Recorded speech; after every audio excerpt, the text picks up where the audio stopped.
Good morning, good afternoon, good evening, whatever time of day it may be, in whatever part of the world you may be in. This is Dr. Don, and I'm excited because I have a very special person with me who I can only do partial justice in introducing. Please introduce yourself. My name is Charlie Lapamardo. You can call me Sparkle. Yes, I am a facilitator and the founder of Sparkleworks. Sparkleworks. Now, can you give us just a brief description of what is Sparkleworks? What do you do? I help companies stop wasting money trying to solve the wrong problems. And we have so much fun. Yes, yes. So I love this. I'm gonna sit my libation down. We are wrapping up. I'm Italian. I talk You're free. Yeah, I love that. I And need to be free. yes, exactly. You see, I'm already starting to move my hands. So we belong to the same culture. And you and I both belong to a binary culture. Yes. And so there's no way that within a short time that you've known me, you are going to say my pronouns correctly every time. It's just not going to happen. So instead of making that a moment of contention between us, you can just say, oh, boop, they. Like gentle correction. You haven't done anything wrong. You're learning. It's okay to learn as long as you're respectful and make it. Yes, yes, yes, yes. So can you clarify for our listener what Yes. you're even referring to? So I use they, them pronouns. And I was just telling Dante, if it's useful to you, think of me as two people. Think of me as like a person with an angel on my shoulder. How you would speak about the two of them. They look very beautiful and sparkly today. They have a great attitude. I love them. That is extremely helpful, and I'm glad we're actually kicking off the Light Point podcast with this conversation because I can't tell you how many times I've observed others or have experienced personally this psychological conflict with articulating, and this is from someone who desires to respect your pronouns, and yet even for me, as much as I'm trying to program myself to say they, them, their, my brain's like, so I'm so grateful that one of your gracefulness and giving me that capacity to process it and practice over time because it doesn't come easy. Yeah. Like you said, we've been conditioned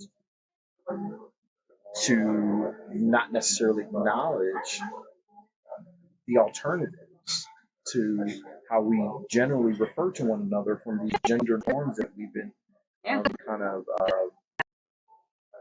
trained to observe. Socialized. Yes. I was speaking with someone about this the other day. Social gender roles came from efficiency. So if women stayed home, men went out. So you didn't have to constantly negotiate who's going to go get food today. You didn't have the variety within that group. It was efficient. And now we're able to say different people are good at different things. Their gender doesn't necessarily determine their role in the household. And it still serves the purpose of efficiency to have roles and expectations. That's what humans want. Sure, absolutely, absolutely. Well, I'm excited because we can kind of build off of this dialogue for sure. And one thing that comes to mind as we're talking about this is the gender norms that have conditioned us. How do you respond to those who are less graceful? Yeah. Because as you and I have met, I think you've at least come to realize I'm making an attempt. I'm trying, right? And it's a shift. Now you understand in the nature of the work you do and your, I think, grace and compassion and empathy allows you the consideration of, okay, he doesn't mean any harm.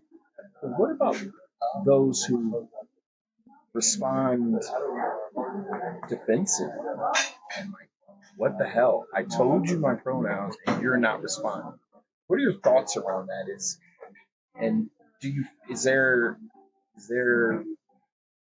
something that one could do to shift that dynamic, especially when you're trying to create a positive dynamic? And whoops, I slipped up. And I've been in circumstances where I've slipped up and they did not take kindly to it. Yeah. Well, okay, so there are two people who can be graceful. There is the person who's being misgendered and the person who's misgendering. So there's a way to be graceful on both ends. I'm graceful in saying, I understand that that's not your intent. I'm going to take this moment. I'm going to put in my energy. I'm going to put in my time to help you understand what I need from you instead. Let me tell you, it is exhausting being misgendered every day. Imagine if every other person you talk to called you Diane, right? After a certain time, you'd be like, I'm not freaking Diane. I'm Dante. Figure it out, right? So after a certain amount of time, that's exhausting. No doubt. And so I try to give grace. And I think there are a lot of trans people who can't or won't. And like, I think that's okay. I think it's like righteous anger in that way. And I have seen that I am more effective at getting the outcome that I want and at building good relationships when I can offer grace. And I've learned that mostly from my family. So my family has had a very hard time adjusting to my pronouns, adjusting to my name change. Like they just didn't get it and wouldn't get it. Like I've used they pronouns for 8 years and I am still talking to my uncles. Like I had a conversation at Christmas being just like, hey, I get it. I get that it's hard. You have to figure it out. And it comes from a place of respect. It's like, if you respect me as a person, you'll refer to me the way that I ask you to refer to me. Not just because it's the right thing to do, but because that's a loving, kind way to treat another person. But to your question, how do I handle people who are misgendering me and not graceful and they get defensive? What I'll say is I've had much less experience with people saying, screw you. And I've had much more experience with excuses. I'm old, I just can't figure it out. I know, but I don't get it. It's grammatically incorrect. There are like infinite excuses. Infinite excuses. So many people lean on the grammar. And it's unreal because when you're talking about two people, you do say that. You know, it's not a valid excuse. But I find that humor is my most valuable tool in that. Like Tig Notaro has a joke. She goes up to she says people look at me like an 8-year-old boy, and I frequently get mistaken for a boy. And so she goes up to the counter at the grocery store, and he says, "Would you like a bag with that, sir?" And she says, "No, thank you, ma'am." And so that kind of humor, if you can have like the Diane, right? If I can help someone else experience a sliver of what I'm experiencing without saying you're a bad person or you're inherently flawed, but just saying like, think about that. Is that how you would want to be spoken? So there's so many things I think about as I hear this exchange. Because much of what you're speaking to addresses power of influence. Mm-hmm. Because the reality is, similarly, just because you want someone to respect or acknowledge your pronouns doesn't mean that that's the outcome they're going to realize, respected or otherwise. Because for some, they've normalized and have no desire to change how they view you, and therefore that is what it is. Now, some could contentiously say it is what it is, and either you're going to deal with it or not, and then some would make an effort. But if you desire to have an impact on their capacity to see you as you are, I think your approach is far more impactful and desirable while draining in its effort. How more draining would it be if you went around not taking that approach and deciding that I'm just going to remain firm, and until you figure it out, then we can't have this exchange. Because I would imagine the weight of that this premise of how you engage in this exchange with a person with purpose, with intent.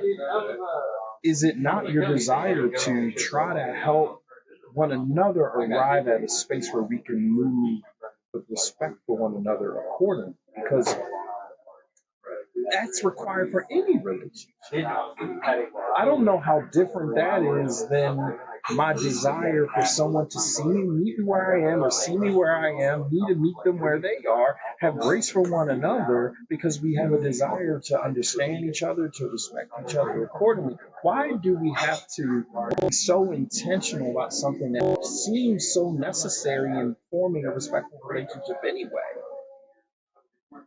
Because there is some validity in the normalization someone has and how they've been conditioned to ascribe someone's gender identity. Mm-hmm. So they need, I'll say we need help in shifting. Cis people who are not trans people. Yes. That's the we? Yes, the we. Thank you for that clarification because it's important. I believe we need help in navigating that shift. There's not maybe there is. I should ask, is there a class someone can go to? Right. There are so many trans people offering so much of their time and energy to try to educate people who just don't know better. And there are enough cis people who know that they could be putting in the effort to help other cis people understand. That's good. So let me make sure I'm processing what you just shared.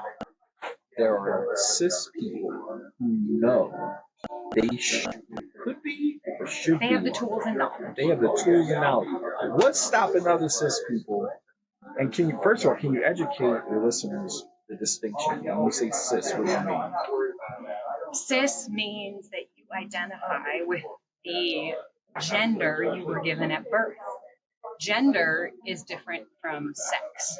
Sex is defined by your reproductive organs, which, by the way, not even that is binary.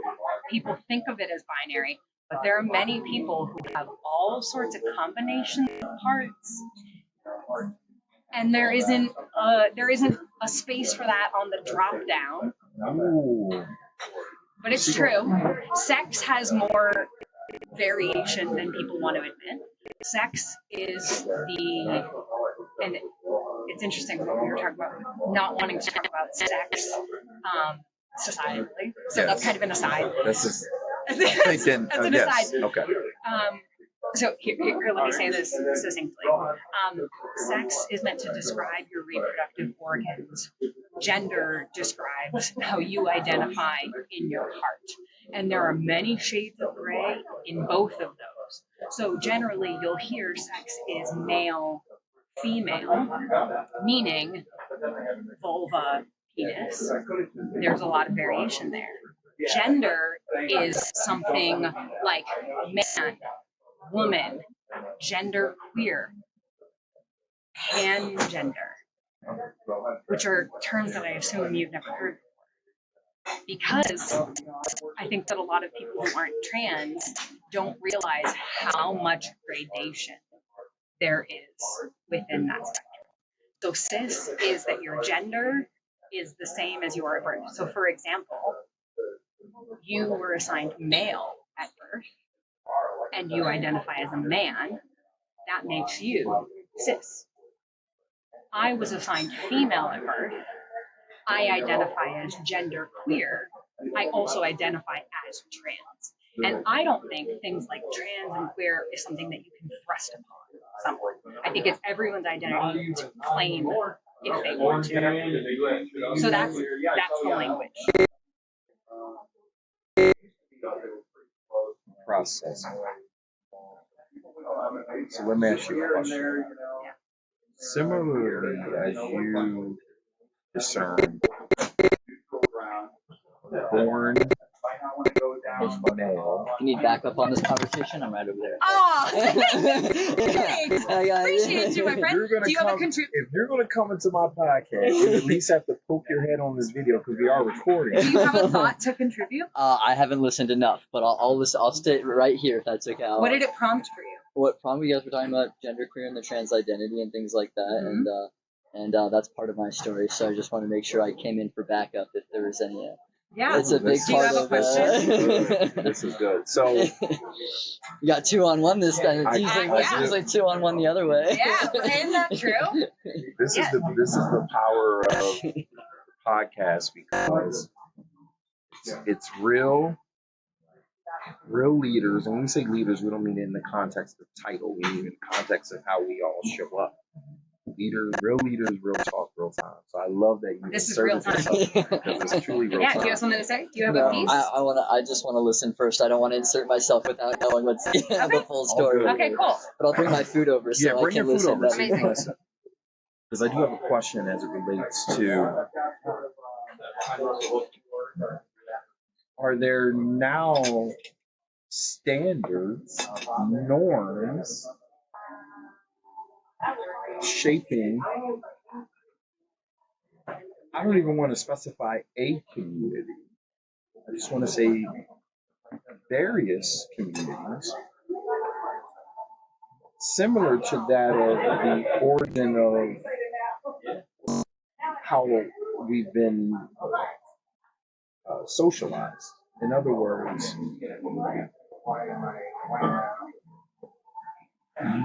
does your identity become a prerequisite under certain standards for others to then say, oh, well, based on this standard of how you determine your identity, now that is now the standard by which everyone must consider themselves queer and trans. See what I'm saying? Yeah. Okay, so I'm gonna answer your question with a story.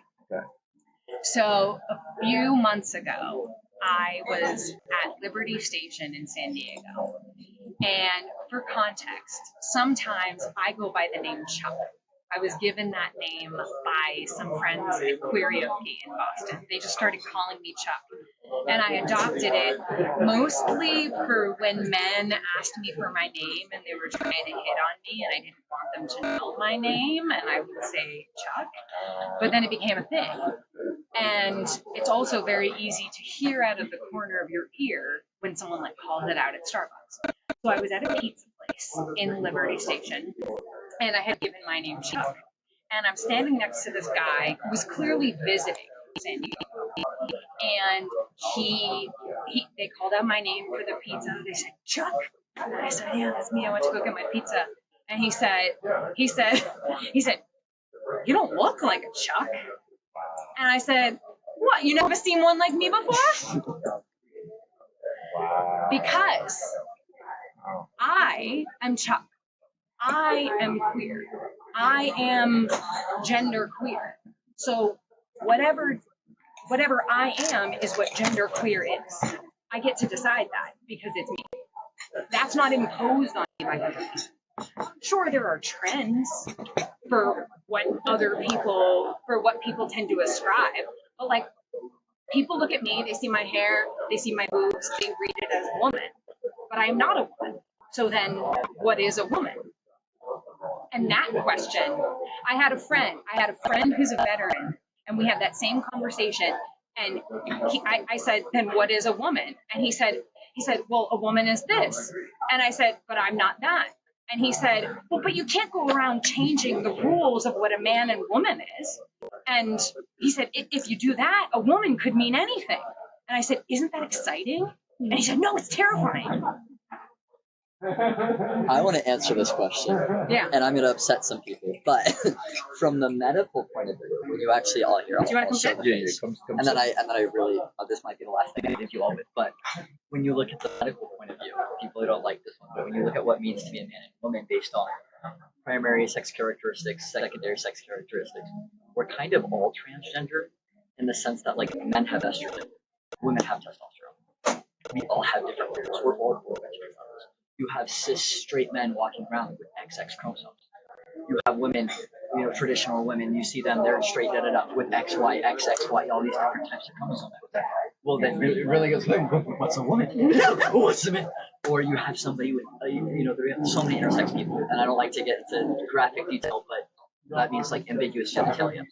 And so, what's funny, like, are you trans or are you cis? And like, cis is generally speaking, you're stereotypically aligned with your body and your mind of how you identify with your gender and your body, and trans is like somehow you identify differently than how people see your body.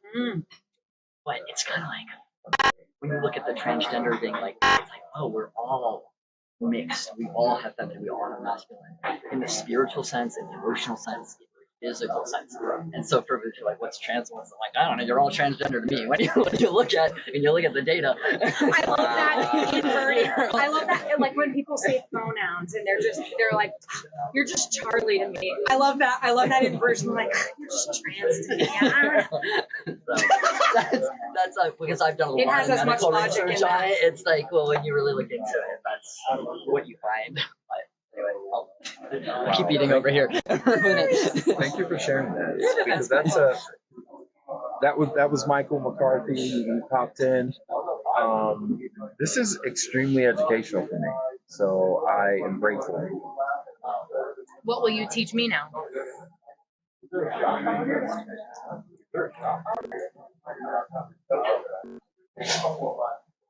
The social impact relative to this, what I consider. Get better in the frame so that your eye scooched over and so then Oh, you yeah. scooched over. I don't know if I even like the term, the phrase social impact, but I'm searching for the words. There is a fundamental shift that I'm trying to make in my own understanding. And there are complexities, even from listening to you and Michael, that isn't easy to necessarily navigate because I'm trying to make all the appropriate connections, but I want to do so respectfully, and I want to, in my own processing, I want to somehow apply logic in the context of my own understanding, right? I'm trying to, okay, I get it, but then how do you I'm struggling with making the shift when you're not immersed in socially to the extent that you have an opportunity to practice greater understanding. It's like a language. It's like a language. And just like Duolingo that I'm using right now for Spanish, it requires consistency, it requires intentionality, it requires thoughtfulness. So how do we establish enough momentum around the shift and acceptance so that it becomes more normalized in socially in groups where otherwise it feels so abstract and so far away from day to day. Okay, so let's switch it and talk about race. Yes. I see The correlation? I see the correlation. Absolutely. I struggle with the racial construct that exists in Western society, and nor do I necessarily, my identity isn't solely grounded in a racial construct that hasn't necessarily served me well. We just normalized it and built an identity around something. So that's what I'm saying. I understand fundamentally what we're talking about. So you have that tool available to you in every situation. So like you asked me, how do you deal with people who aren't graceful? Or what do you think about someone who isn't able to be graceful? Yes. So that there are different roles in that. Yes. There's me as a white person, either seeking to understand or not seeking to understand, being ungraceful, saying, you're on me about my language. You always want to talk about racism. God, Then there's you as a person on the receiving end of that. You have a choice of how you respond. So I'm going to turn back to the question that you asked me then. How do you respond to people who are not great? Well, here's the reality, I think, in my world is a lot of my conversations aren't grounded in critical race theory. Like I just don't I don't make that a focal point because that for me is oftentimes surface level as behaviorist to bigger issues. Like, so I'm going here. I don't give a fuck. Oh, excuse my language. No, I don't excuse my language. I don't. Your perception of how my race plays into this and your race plays into that is only a microcosm of something that is far greater that we should be talking about. Yes. So for me, I think cis people think way more about gender than trans people do sometimes. That's a really good point. Especially so you pronouns. I've been thinking about this, like in meetings. For people who are in meetings with me, it is like an elephant in the room for them because I imagine, they're constantly thinking about, okay, I got to use the right language. I want to be respectful. I got to pay attention. They're like so stressed about it. And I'm just like, because I'm focused on the ideas that I'm conveying. I don't need, gender is implicit in who I am. It shows up everywhere that I am because it's part of my identity, but it's not on the forefront of my mind. I'm just living my life. And yet, on the other side of that, well-intentioned people, it's like occupying I can see it on your face. Like in the middle of a sentence, you're like calculating every word that you're saying. And I appreciate it. I appreciate the intention. And it's not that big a deal in my mind. I'm not thinking about queer theory all the time. Really good. You're not thinking about critical race theory. That is a very solid articulate. I'm excited because you helped me arrive there through my own lived experiences. That's my favorite thing to do. That's really good. That's my favorite thing to do. Because as I was speaking it out of my mouth, I said, "Oh." So that's my answer to you. That's how you build the practice over time. That's how you build the consistency. Is by borrowing from your experience and extrapolating it. And I don't think everyone has that practice in critical thinking that way, but you only do it by doing it. So I love that. Now let me ask you a question for our listeners. There are going to be listeners who are going to say, "Why should I, after my X amount of years, I'm sure y'all have heard this, after my X amount of years on this earth, why do now I have to disrupt my There's trans people everywhere all the time. I'm done with the trans thing. It's just hiding amongst First, queer people have existed as long as people have existed. Discrimination has existed as long as society has existed. Because we like to put each other in boxes.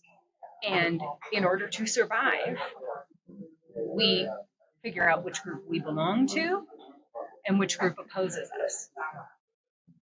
That's what I have to say about that. Can you finish your sentence? Because I had to. Hi, Michael, you're the best. Keep this popping in like so to that extent. Yeah. I'm old. I can't. I'm old. I can't change. I can't. This concept. And I'm not even going to touch the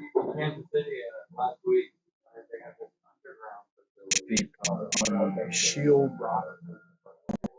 Some hide behind when they speak to their dogmatic belief system. It's against Jesus. And whomever. Which, by the way, Jesus is love. Right. So I'm not even going, because I hear that, but let's set that aside for a second and just simply say, this has been so ingrained that I just can't. Why do I now have to shift my understanding of these norms to align with your belief system. Like, why do I have to? What do you say to that? Because there's going to be some who are going to be like, this is, I don't have to learn this new language. Okay. You don't have to do anything you don't want to do. It's shitty of you and it's disrespectful of you, but you don't have to do anything you don't want to do. Amen. You're gonna be on the wrong side of history. You're gonna cause negative ripples, and you are slowing the evolution of the human race. But if that's your identity, that's your right. More power to you. More power to me. Because my power does not depend on your acceptance of what I am. You don't have to agree with me for me to be true. I love that distinction. So, how do you address then those who argue that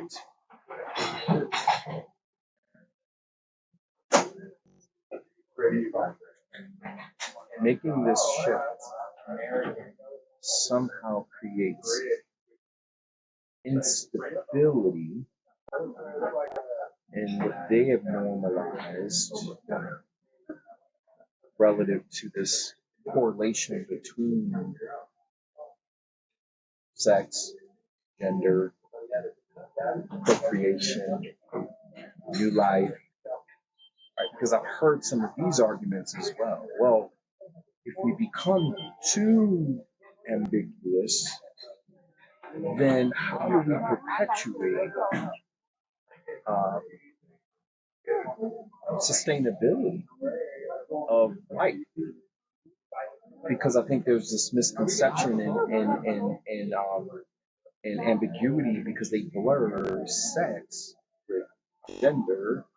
So the ambiguity in gender identity in their mind perpetuates a concern around then from a sexual identity standpoint, then does one impact the other in the context of procreation? Can you name the fear? Like, put it in a sentence. What if? What if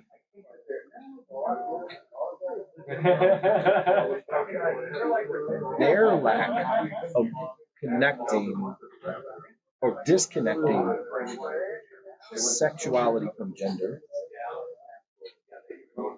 means then that their acceptance of any variation of gender identity outside of what they've been accustomed to means that now we will negatively impact procreation, reproduction of mankind because those won't be interested in navigating, having children, and doing these other things that sustain society, that sustains life. Meaning, if straight men and straight women disappear, who has babies? In a simplistic sense, yes. People who have penises and vaginas who put them inside each But other. no. I get it. But I'm talking about those individuals who perceive gender and sex interrelated. Mm-hmm. Thus, ambiguity in gender means ambiguity in whether or not that the act on the sexual side will actually happen. Right? When they start to look at reduction in birth rate, I'm just telling you. I'm trying to understand. I'm doing my best to understand, and I'm not understanding. So I'm trying to figure out what I'm missing. Let me try to rephrase. Don't speak respectfully. Help me understand. It's difficult for me to separate the two. I get that. I get that. I appreciate the intention, but if I can't understand, then we can't understand. So let me phrase it differently. I'm speaking to those who struggle with distinguishing sexuality and gender identity. Yeah. Start there. Yeah. Man, male, penis. Yeah. Woman, vagina. Yeah. Yeah. That is such a simple equation. If only If only that reflected reality. But understand that we have generations that have been established around that social understanding. So now take that and then now say, okay, if I blur any of those classifications, does that mean now that we are not having babies? Now, as serious, no, but follow me on this. No, I'm laughing because can you imagine a world in which humans don't have sex with each other? No, but listen, now let's correlate some. This I'm just speaking to the. I'm not dismissing you. I'm not dismissing you. I'm genuinely responding. Yeah. I don't believe that that's going to be the case, but understand that there are those who have simplified their understanding of life and society. Yeah. Just like we can oversimplify racial, black and white.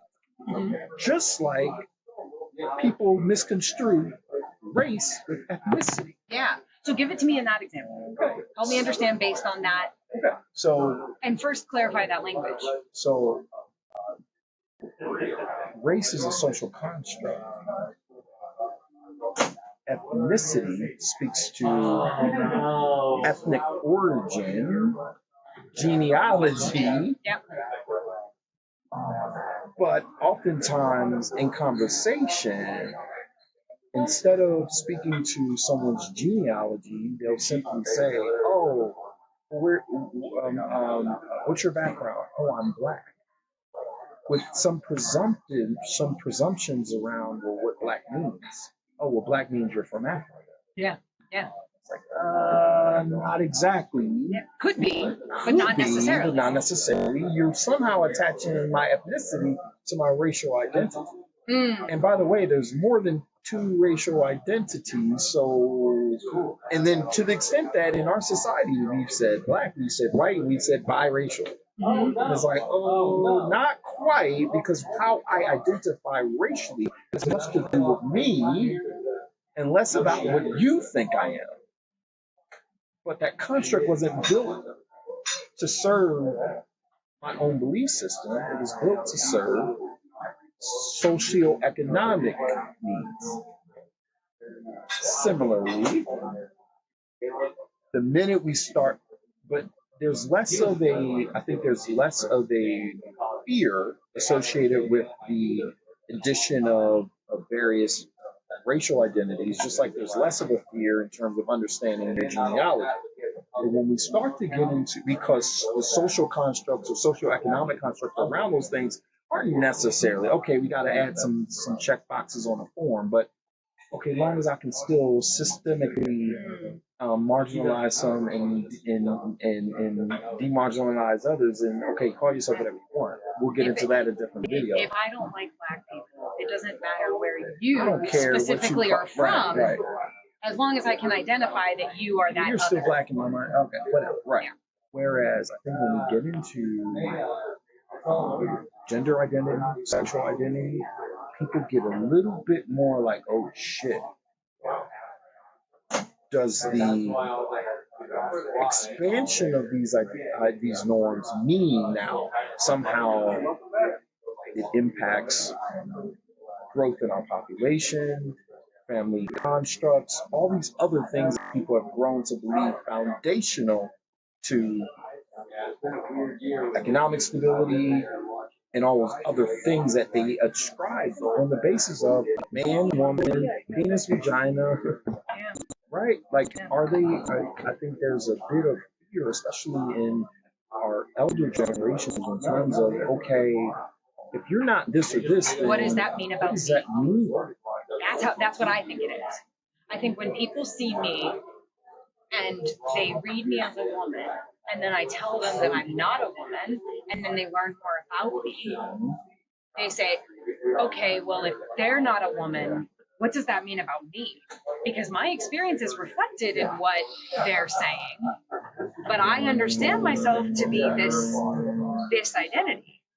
And you're right, so much of our world is based on binary identities. I think about the military. There's ma'am and sir. That's reflective of that culture. and it's a microcosm of our whole culture. It's such a shorthand. It's so embedded. It's like language, right? In Spanish, there are certain words that are feminine and there are certain words that are masculine. And that's it's like if you are a fish, you don't see the water. But once you start paying attention to, once you learn that there are some places that don't have water, you have to then look at your environment and you start to question it. And I think that questioning, that uncertainty is the fear.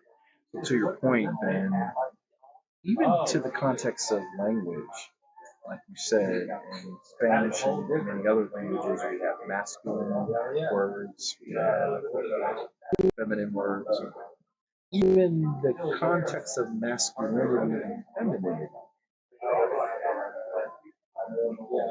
no longer falls in the same construct or ideology that it used to, because now I'm saying variation in sex, variation in gender, variation in, I guess, how would we classify femininity and masculinity? Which I love that question. Right? Because I love thinking about masculinity and femininity from a spiritual perspective. And I liked what Michael was saying. Like, do you have femininity in you, Dante? I'm sure I do. Are you a woman? Are you a man? I believe that's how I identify. Yes. But men aren't feminine, right? That's bullshit. But men are But masculine. yes, women are feminine. Yes. Yet you have femininity inside you. Yeah, sure. Now, men will describe their femininity as sensitive. So they connect the two. Weakness. Sure. There's a fear of acknowledging weakness,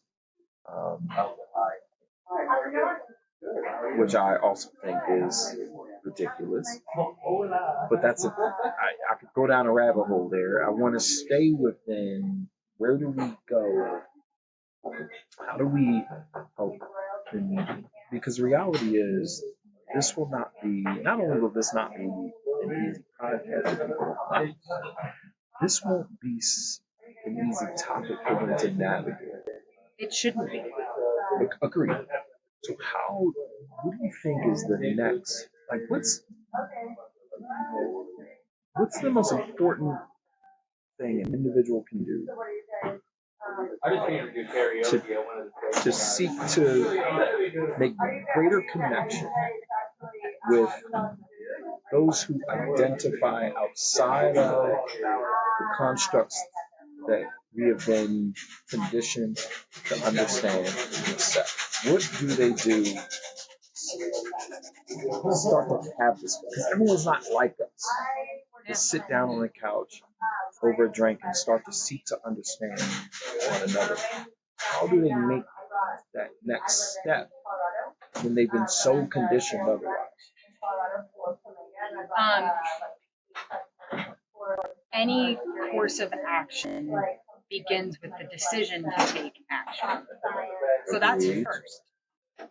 If you are interested in learning about people who are not like you, and you're coming from a place of respect and curiosity, first you can make the decision to educate yourself. There are many ways to educate yourself. I'll speak from what I've learned as a white person, that my first responsibility is to educate myself without involving anyone who is suffering from the effects of the system that I participate in that oppresses them. It's my responsibility to educate myself first. So there's books for that. There's books, there's Google, there's podcasts. There are so many people who have put time and energy into sharing what they know.